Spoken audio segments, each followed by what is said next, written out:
So what would you do if you lost your both father and your grandfather to COVID? How would you handle it? You see, I stopped in a friend's store the other day, and I haven't seen him since before COVID.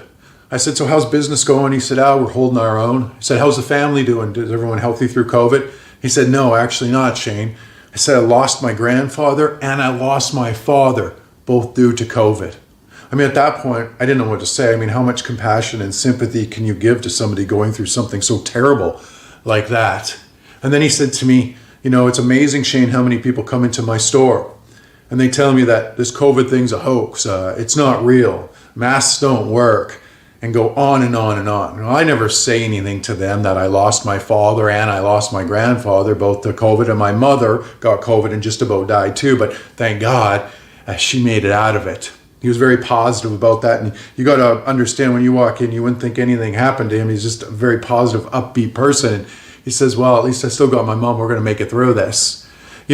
When it comes to COVID and it comes to masks and it comes to all this stuff, it's so new that whether you believe in COVID and whether you don't, whether you believe in masks or whether you don't, but the disease is so new that even doctors are still trying to figure it out.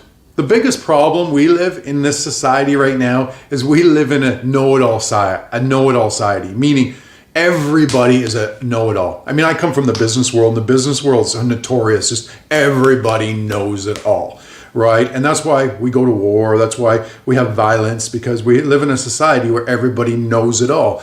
This is what happens with a lot of human beings. They start reading books and they read more stuff and they watch more news and they get more involved and they go deeper down this path. And as they go deeper down, their beliefs get stronger and they believe this 100%. And then they say, this is the way it is. And there's no other way. That's a form of ignorance. That's not a form of intelligence, by the way. The most intelligent people in the world say, I'm not sure. I don't know. You see, that's the most overlooked words in the English language is, I don't know. So you might not believe in COVID, you might not, or masks or whatever, but what I can tell you is it's so new, nobody really knows. Not even the doctors fully know, not even the scientists fully know what's going to happen with it. So what I can say is use your judgment and take precautions. Don't play with other people's lives because you don't know, right? So if there's even a 1% chance you might harm another person, don't play with their life. Take it seriously, and let's see how it all unfolds over the next 2 to 3 years, and then it'll all flush out. But don't be a I know-it-all person. Move into the level of I don't know. By the way, that's how we create world peace. So this year, 2021, we got crazy good things coming out that's going to help create world peace. Big, big, big things. And be a I don't know it person. I don't know it all person. Always question it. Question your own beliefs. Question your own beliefs even more, because your brain tells stories. Your heart tells you the truth. Problem is, most people are not connected to the heart and the brain. They don't know how to run them together. So your brain actually will tell you stories that are not true and tell you more and more stories, and then you believe them.